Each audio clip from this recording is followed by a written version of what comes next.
አደገኛው አጥማጅ በኃይለኛ የማጭበርበር ስልቶች የተቀናጀው ወንጀል እና ሕይወታቸው የተበላሹ ሴቶች።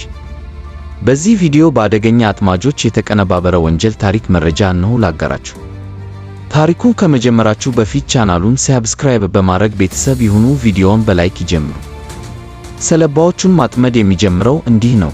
ወደ ፊልም ትወና ሙያ ለመግባት የሚፈልጉ በርካታ በተለይም ሴቶች በዚህ ወጥመድ ተጠልፈው ከህልማቸው ተጨናግፈዋል። ገንዘባቸውን ተዘርፈዋል። አካላቸው ለአስገዳጅ የወሲብ ቅሌት ተዳርጓል። ክብራቸው ተገፎ በተያዘባቸው መረጃ የእርቃን ኖራቸው መያዣ ተደርጎባቸዋል።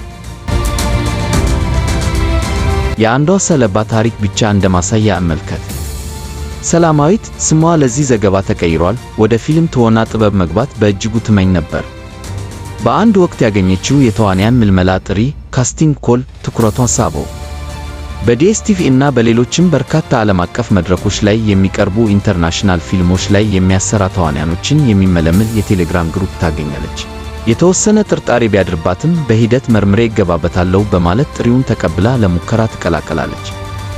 በቴሌግራም ቡድኑ ላይ የወጣውን ማስታወቂያ እና ለመመረጥ የሚያበቁ መስፈርቶችን አሟልታ ማመልከቻዋን ታቀርባለች። በአጭር ጊዜ ውስጥ የእንኳን ደስ አለሽ መልስ ይደርሳታል። የመጀመሪያውን ዙር ማጣሪያ ማለፉ ይነገራት እና አማካሪ ተደርገው ከተመደቡ ሙያተኞች መሃል የተመቻትን ሰው እንድትመርጥ እድል ይሰጣታል። ታዋቂ የፊልም ባለሙያዎች እና ሌሎችም ዕውቅ ባለሙያዎች በዚህ የቴሌግራም ቡድን ውስጥ በስማቸው የወጡ ሐሰተኛ አካውንቶች ተደርድረው ይታያሉ። ሰላማዊት ዕውቁን የሲኒማ ዳይሬክተር ሰው መሆን ይስማው አማካሪዋ አድርጋ ትመርጣለች። በተቀመጠው አድራሻም እሱን መምረጧን ገልጻ መልእክት ትልካለች። አደገኛው አጥማጅ ራሱ ባዘጋጀው ሐሰተኛ ማንነት ሰው መሆንን ሆኖ በቴሌግራም ቻናል መተወኑን ይቀጥላል። ለጻፈችውም ጥያቄ አፋጣኝ መልስ ይጽፍላታል። ነገር ግን በሥራ ውጥረት ላይ መሆኑን ጎንደር ቀረጻ ላይ እንደሚገኝ ገልጾላት የሚያምንበት ሌላ ሰው እንዳለ ገልጾ ወደ ሌላኛው ሐሰተኛ አንተነህ ኃይሌ ያስተላልፋታል። ሰላማዊት ሐሰተኛውን ሰው መሆን አመስግና ወደ ሌላኛው አንተነህ ኃይሌ ሌላ ጽሑፍ ትልካለች። ሐሰተኛው አንተነህ ኃይሌም በተመሳሳይ ሁኔታ ስለተመረጠች የተሰማውን ደስታ ገልጾ እሱም ቢዚ ስለሆነ ኤርሚያስ ታደሰ የተባለ ሰው እንደሚመድብላት ቃል ገብቶ ራሱን ያስወድዳል። የጥበብ ሰዎች አካባቢ ብዙውን ጊዜ ሊከሰት ይችላል ብላ ያሰበችው ከመጠን ያለፈ የሥራ ጫና ጉዳዩ እውነተኛ ይሆናል ብላ ለማመን አስቻላት። ኤርሚያስ ታደሰ የተባለው ሌላኛው ሐሰተኛ ሰው ጋር ተጻጽፋ ወደ መደዋወል ስትደርስ አደገኛው አጥማጅ ራሱ በአካል ብቅ ይላል። እሱም በተመሳሳይ ሁኔታ ለ2-3 ቀናት ሥራ እንደሚበዛበት ገልጾ ከዚያ በኋላ ግን በአካል ተገናኝተው እንደሚማከሩ ይገልጽላታል። ምስኪና ሰላማዊት እነዚያን 2 ቀናት ታግሳ በተደጋጋሚ ጭቅጨቃ በአካል ሊገናኙ ይቃጠራሉ። አጥማጁ ዘመናዊ መኪናውን ይዞ ሸራተን ሆቴል ቀጥሮ ያገኘታል። ስለ ዝርዝሩ ይማከራሉ። ይበጃታል የሚለውን ምክር ለግሶ እስከ መኖሪያ ቤቷ ድረስ በመኪና ይሸኘታል።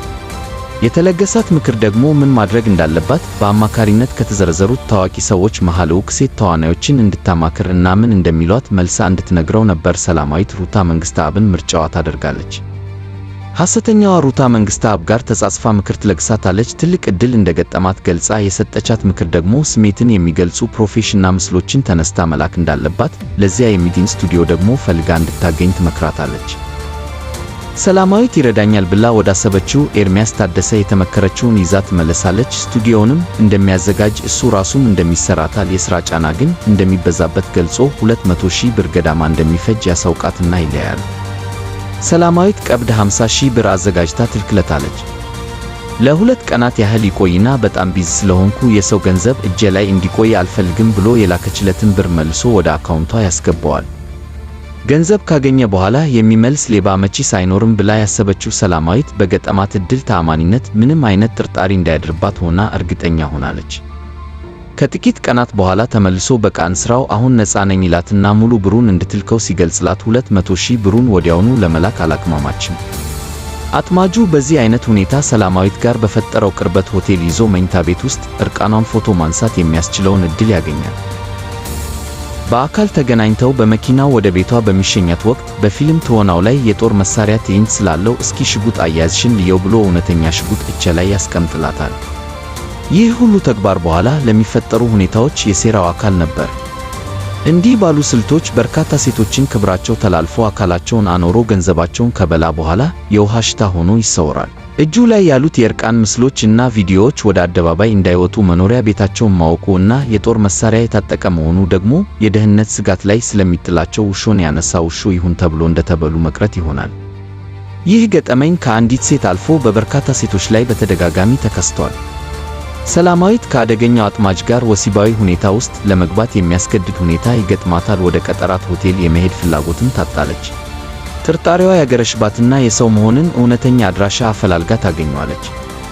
የሆነውን በሙሉ ስትነግረው ጉዳዩ ሐሰተኛ መሆኑን ከመንገር አልፎ ጉዳዩ በአስቸኳይ በሕግ መያዝ እንደሚገባው ያሳምናታል። በዚህ ጊዜ ነበር ሆቴል የቀጠራትን አደገኛ አጥማጅ ጥሪ ተቀብላ አካባቢው በፖሊስ አባላት የተከበበው። አደገኛው አጥማጅ በፖሊስ ቁጥጥር ስር ዋለ። በቦሌ ክፍለ ከተማ ስር የሚገኘው አደይ አበባ ፖሊስ ጣቢያ በቁጥጥር ስር የዋለው አደገኛ አጥማጅ ማንነትም ታወቀ። መኳንንት ምስጋናው ተድላ ይባላል። እሱ በቁጥጥር ስር ከዋለ በኋላ ግን በዚህ ታላቅ ወንጀል ውስጥ ከአንድ በላይ ተዋናዮች ሊኖሩ እንደሚችል የሚያሳውቅ ፍንጭ ተገኘ። የቴሌግራም ቡድኑ ውስጥ የነበሩት የታዋቂ ሰዎች ስም በሙሉ ተሰረዘ። ሌሎች መረጃዎችንም የሚሰውሩ በርካታ ለውጦች ተደረጉ። አሁን አደገኛው አጥማጅ መኳንንት ምስጋናው በፖሊስ ቁጥጥር ስር ይገኛል። ሌሎች ተባባሪዎቹ እና የበርካታ ሴቶችን ሕይወት ያጨነገፉ እኩዮች ግን በፍለጋ ላይ ናቸው። ከእንደዚህ አይነት ውስብስብ ወንጀል ራስዎን ይጠብቁ።